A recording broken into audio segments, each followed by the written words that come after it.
Hello everyone, this is Dan S. I'm here joined by Kudos99. We're going to talk about the first week of Fantasy EHP. I just realized that my agility sounds are on, so I'm going to turn those off for the rest of it. It's already scuffed and it hasn't even started yet. I mean, they heard like maybe me jump over one obstacle. I think they'll probably survive. Week 1 of Fantasy EHP just officially wrapped up like 2 hours and 40 minutes ago. It's a winter EHP, dude. A winter EHP, yeah. So we're just going to talk about what happened during the first week, give a breakdown of top players, the matchups, looking ahead, and then some news about the league at the end. So stick around for that. And I'm sure, as you all know, I'm Carey, the commissioner this time around, not a manager. Right, yeah. And he's a manager. He's the commissioner. I'm the manager of the Jigig Jostlers. So yep. One of our points of view might be a little skewed because I kind of have a horse in the race, whereas Carey is the fair, unbiased judge who. Well, I try my best, but yeah. Okay, so now we're looking at the second slide, which is just. Top 10 players for the week. This will kind of be shown again. You're going to see all these players in the matchup breakdown. But immediately off the bat, we see two of the Arzinian Guardians players, Iron Higer and Lycrid, both doing really, really fat swimming weeks. Right? They're both swimming? Both swimming and obviously both Ironmen. I don't think anyone expected... Well, I knew that I've heard like you were saying Higer was going to do swimming, but I had no idea Lycrid was going to pop off like that as well. I didn't know Lycrid was a comp player until during this week, where someone brought up that like in random. I think Tyler brought up that in like random. What's the other Iron Man? Like not Olympus. The other Erudite. Erudite, yeah. Old Erudite clan events, Lycrid would just like totally pop off. So he's very much like a comp player. So seeing this one kind of 120 week from him might not be surprising to some, but to the main community, this kind of came out of nowhere. Definitely was for me. I just have sounds on for MLM too. Fuck. Oh my god, Daniel. Alright, at 3 you see Boogeyman, which is one of your players. Yeah, Boogeyman's one of my players. Elaborate? Yeah, really, really stepped up. Huge, fat, what ended up being a 135 week, primarily of Herblore. So, like, insane performance there, obviously. And I'd like to say that the first round pick Blind was at 4th, and the players above him were... I think Boogeyman was 2nd round pick. Lycrid was, I don't even know, maybe 6th. And Higer was 3rd. Maybe 3rd or 4th, I think. He was the first 3rd round, yeah. Yeah, and then Higer was 3rd round, yeah. And then obviously you see Blind Idiot there. Yeah, Blind Idiot's the first one who's on a losing team here, right? He's on yes. II, but popped off big for them. Yep. That's all Herb. Or I think like, Herblore, yeah. Sure, I'm sure some strength or whatever before bed, but... Yep, and then back to another swimmer and Vinny. Another big surprise. Yeah. Proving Vires wrong, saying he was going to get dropped. Expected to be dropped soon. That aged well. Yeah, no, Vinny's an insane not comp player necessarily, but he's done some like pretty insane months. I think his smithing month is pretty insane. Although that got done after... Vires kind of stopped playing as much, so it's not that surprising that was his analysis. And you see his teammate there, Surge, as well. Yeah, only person really doing a decent amount of ZMI on the list, if I understand it correctly. I think so. Maybe Tom a little bit, but... Yeah, but in the top 10... He definitely did a lot. Yeah. Yeah, I think a normal EHP is on like a 186 or something right now. He did like mainly Herblore, but he also did a lot of the ZMI. Right. And he's like an unknown player, proving himself this week. Right, definitely. Kind of a question mark going into the week. Kind of like number 8, which is Buat, where he's been playing for a while and is super motivated, but hasn't really proved himself in a comp until this week. I mean, he had been doing 90s before the draft, Like he was Yeah, doing but going well. from 90 to 110, like at that point, you're really sleep depriving. You're not just someone with like free time or whatever. But yeah, no, he's really, really good. I think still in classes and stuff too. So Yeah, kind of he helps out definitely went there. hard. I think he also did herblore, if I'm not mistaken. Right. Yeah. Lots of herblore here. Lots of Yeah. herblore, lots of swimming. And we kind of skipped over Alex, dumbfounded Oh yeah, Alex doing a huge Slayer. Slayer week, and he told me he worked 6 out of 7 days. So big respect. Yeah, that's fucking massive. Number 9, we've got another jostler. Again, like just not to toot my own horn, but 3 and 9 both being jostlers could have gone a lot harder. But because of the circumstances of our matchup, we were able to rest up the last day or so. And these weeks like aren't as absolutely fat as they could. Karma doing mining and smithing primarily. Quite He a did bit of some smithing, if I arty. remember right. Yeah, And a and some tiny bit arty, of right? DH. What? A little bit arty, right? Sorry to cut you Oh off. yeah. I mean, most of these people, if you look into their week, I would expect Artie for like meals or on the phone probably. Also wanted to say that Luan and Alex are on the same team right there as well, as you were comparing Karma and Yeah, Boogeyman. they're on Obesity Boys. Same with like Vinny and Surge being right next to each other, and Likert and Higer, lots of duos there. And not too far. I mean, like if we were looking from 3 to 9 or from 3 to 10, I don't know how far it drops off after 10. Like we probably could have shown top 15, top 20 I here. believe there was 22 people that did over 100, Yeah, maybe even more. Absolutely insane. Like all these So, and people yeah, are relatively close. Higer being 9 ahead is pretty insane, but yeah, he fucking went. that has to do with the matchup too. Like the II versus AG matchup just went like pretty much down to the wire. So Also, I wanted to say that this is with the new filter this yeah. picture is from. So he actually did like a 133, but I mean, since swimming got changed a little bit, it's showing 129 here. But yeah, he did like a 130. yeah. But And all these depending on rates, how good he is at the method, it might have been less than that, or I guess potentially more. yeah. But I'm just letting people know if they are seeing this now and they look back and they're like, "Oh, that looks wrong." Yeah. That's the case. Yeah, filters changed. And then we the don't last, have it planned to talk over those changes, but if you know some off the top of your head, we could probably talk about those at the end too. oh, they're in the sheet. I think everyone's heard us talk enough about it. Okay, yeah, that makes sense. And then just skill out there at 10, doing his thing, doing fishing this time and Fishing agility, and agi, yeah. not swimming, which is, I think a lot of people didn't expect him to do that. Yeah, there were a lot of memes about last season. He fished in inventory and then went right back to swimming, but he's definitely proving that he can tick with the big boys. So, unfortunately, a loss for his team, but really impressive showing regardless. Yep. I think that's enough about that. Yeah. Going to match 1, the Guardians versus Obesity Boys. This was actually like the closest match for the longest amount of time. I think it was within. I remember tweeting about it midway through, and they were like 1 EHP within each other, and it was like all the way like that, all the way up until I think last night, and I think when the morning they woke up to being like 20 ahead or 30 ahead. That's when Obesity Boys finally just gave it up. Yeah, it would have been so difficult. Like, I don't know if they know like when Higer and Likert are online, but those guys were just online like all the time, and it's so hard to plan sleeps and stuff if every time you check, like the person that you want to check is just online every single time. Like it's pretty insane how much. And if you look at it head to head, the difference maker was definitely the top 2 players right there, just doing a little bit more than their top 2 players. As you wrote there, the Iron Men popping off. But the Obesity Boys still had a good showing, in my opinion, over 600 average. Nothing to be ashamed of there.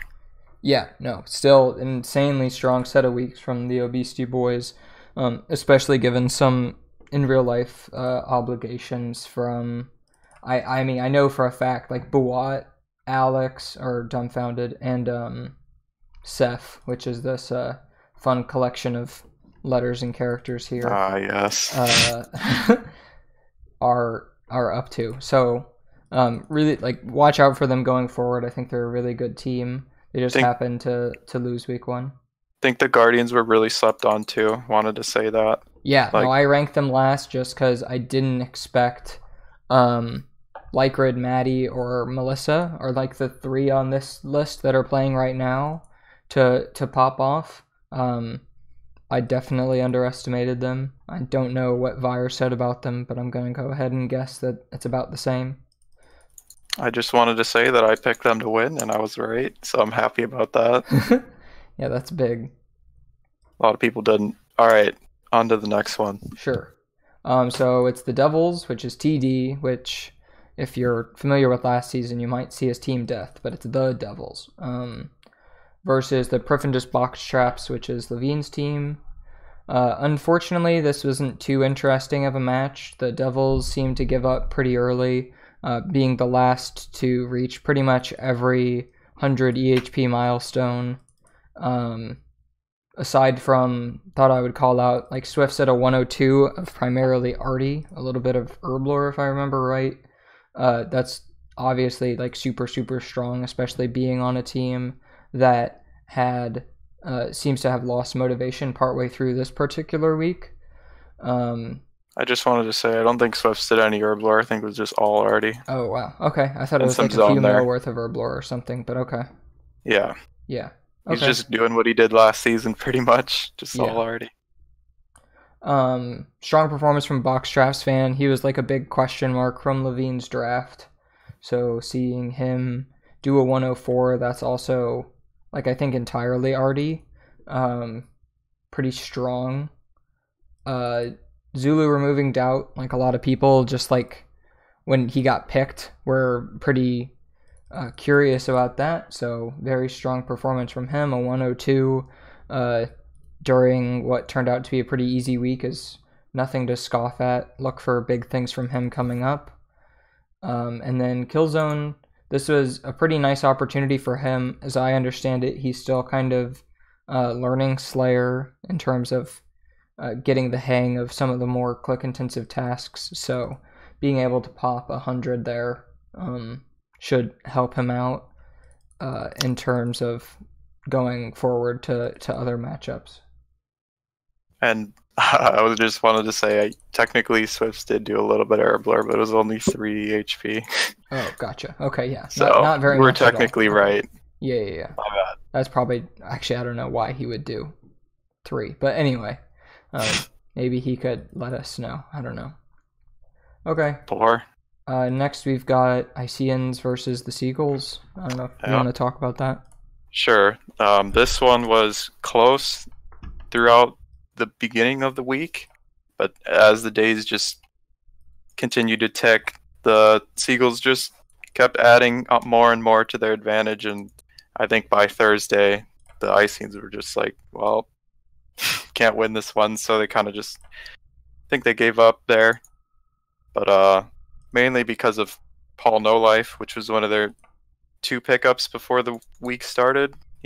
I think he said he was going to do like a 90 to 105, and he surely didn't do that. But on the other hand, they got Jicklum, their other pickup, and I think he said he was going to do like a 90, and he ended up doing almost a 110. So you win and you lose some there, but I don't know. Overall, I think the Seagulls really deserved it. You see Venny and Surge there. Everyone doing 90 plus. That's really solid, and that's going to be a really hard team to beat. And I think if the Iceans can get like a solid 6th player, I think they would have tried a lot harder this week. I don't know. What do you think about that? Yeah, like I think there's several people on their bench. Like you can't look at this ending point total and think like that's the way it is, because like knowing that someone on your team is going to end up with what ended up being like a 63, like you're going to stop playing as much as well. So like this 78 from Capitalist or 84 from Brundine, like that very easily can turn into 100 if like properly motivated, right? So like I don't know, you can't look at this stuff necessarily all at face value, because where you would have finished would have changed. And I don't know how much that also applies to the Seagulls in terms of like once they know that they're 50 ahead, you probably pump the brakes a little bit. Yeah, I was going to say they probably would have played a little more too, but they didn't need to. Right. I think either way, Seagulls definitely deserve to win this week, and they did. So, yep.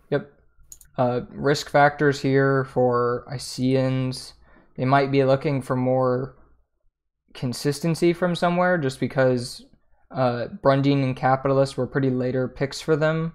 And I don't know how long Jiklam's sticking around with 107 weeks historically. I axed out on that. Yeah. Maybe every other week or something, but looking for something a little bit more consistent to sub in for Jiklam, Brundeen, and Capitalist is what I would expect. Okay. And then we have my team's matchup, the Brimhaven Breadgetters versus the Jigig Jostlers. So quite a bit of jostling happened this week in what was an extremely close matchup from the 6 hour onward pretty much. Up until Friday, where I'll talk about it in a little bit, but there's just a cost-benefit analysis that goes into the match if you have a strong match the next time. But overall, extremely strong performances across the board from both teams. I personally am very proud of how the Jostlers did. Notably, Boogie and Karma both popped off. Boogie especially doing way more than he himself predicted or that I would have expected him to. Karma doing solid, especially given that he pumped the brakes pretty hard into the last day because it was pretty clear that we were going to be able to win because they were resting as well for next week. Petruski at a 106. That's all Artie. A massive asset to the team. Hope he stays motivated going forward, but he seems extremely people happy to be around. Anger, Glads, and Jimmy, which are bringing up the rear of the team, but all with pretty insane weeks for their positions. Really strong weeks in Herblore / Agi, and Mining / Agi there. So quite a bit of roof running on the Jostlers, but it just gives us more time to shit post on Twitter. Yeah, there was a lot of that.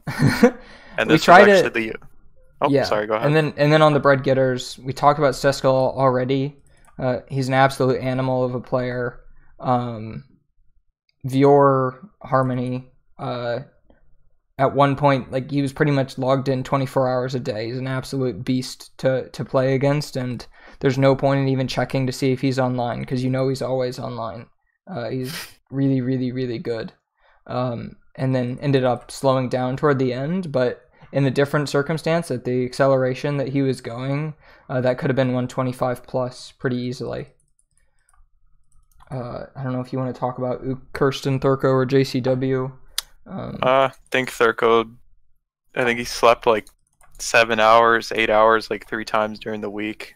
And he kind of did that towards the end because they figured that they didn't want to invest all of their hard work into this week just to lose and then start off next week with all getting 6 hours on, you know? Right, so not specific to this matchup at all, but as a manager in fantasy, you have to do this. Like, if you know that you have a tough match next week, you make this cost-benefit analysis between, like, laying it all on the line this week and going into next week exhausted and potentially losing, versus resting up, because in this league that doesn't have bonus points at all, losing by 100 and losing by 5 is the exact same result, except of how it affects next week. So It looks like around Friday is when this happened, down by like 25 to 30, just made the call that in the remaining time, catching up on that amount was unlikely and would probably also ruin an extremely tough matchup into the Seagulls next week. So that's just a little bit from a manager's perspective, what kind of thought process I would have and what I assume their manager, Ook, had during the week. Right, and I just wanted to say this was the only matchup that I predicted wrong, and I ended up paying dearly for it. So yeah, you had to drink an entire Bud Light.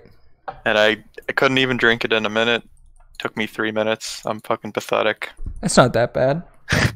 But, I mean, you know how hard it was for me. Yeah, exactly. Yeah, you're not a fan of the alcohol, so... But, whatever. Fuck buyers. Okay.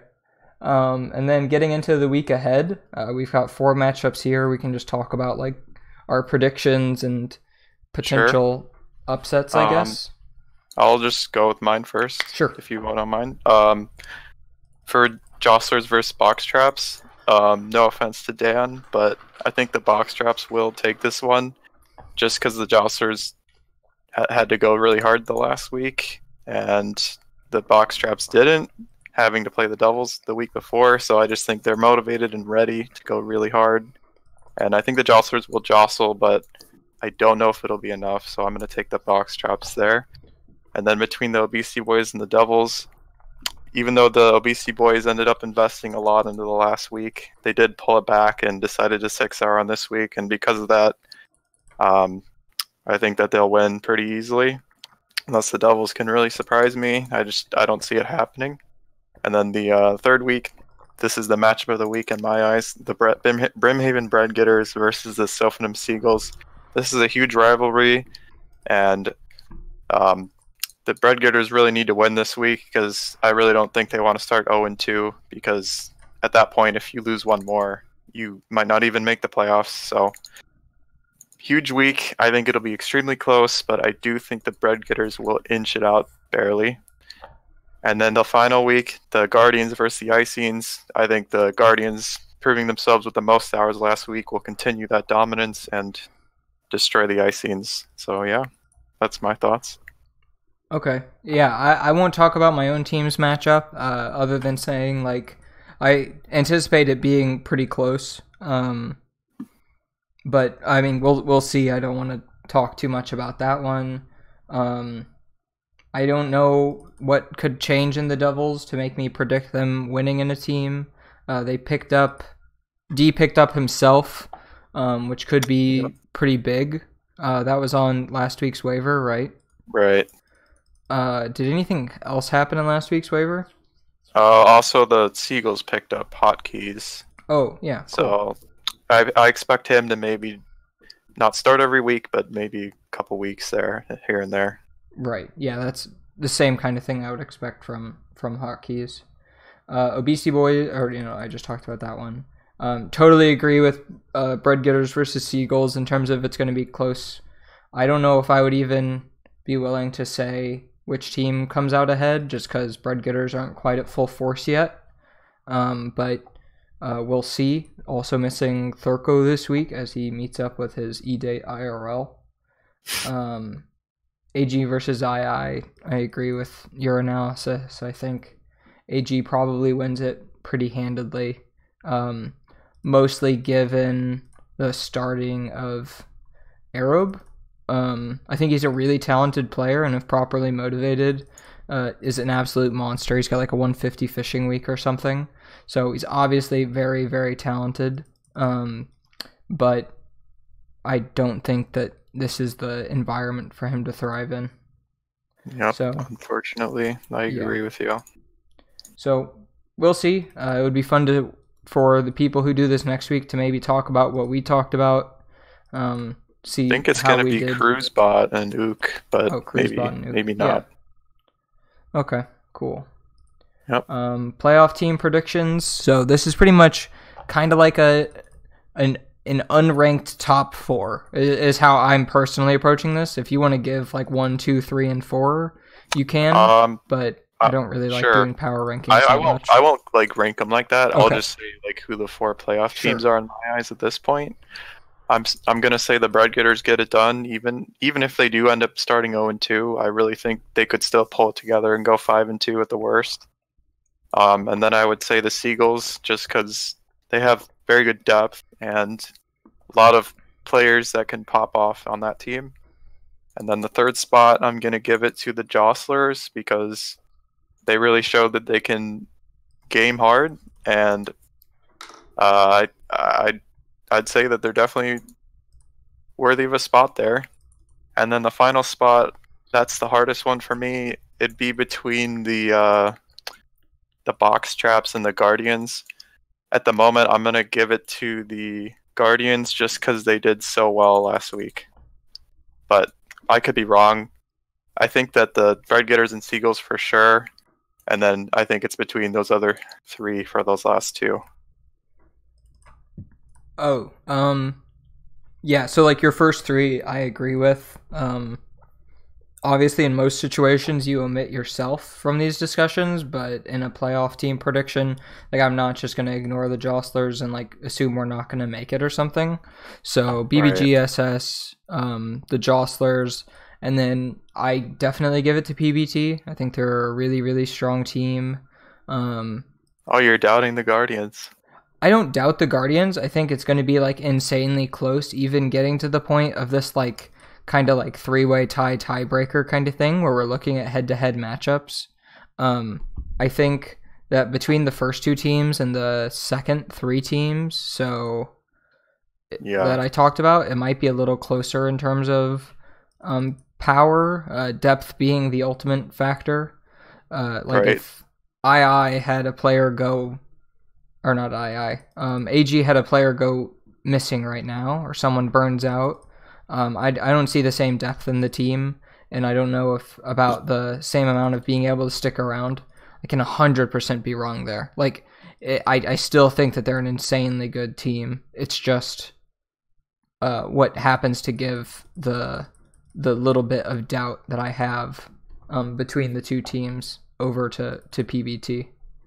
All right. Yeah, that's all I have for playoff predictions. We had pretty similar opinions. Yep. And then we've got the schedule change. If you want to talk about that. I just wanted to touch on that quickly, just because apparently no one noticed it until now, and you can blame it on me or Vyers or whoever, but it was basically set up that like certain teams would play certain teams after they played that certain team beforehand. And I'm probably not making sense, but I'll give you an example. It was like the Jostlers would always play the team that had just come off playing the Devils. So obviously that's going to be disadvantageous for the Jostlers, seeing as the Devils probably one of the weakest teams, versus where the Box Traps would always be playing the team that just played the Bread Getters. Besides, obviously, when they play them in their week, but yeah. So it's not about like specific team strength. Just having this same consistent off and on could lead to really big advantages and disadvantages. Right. So what Vyers and I did is we just actually randomized it now.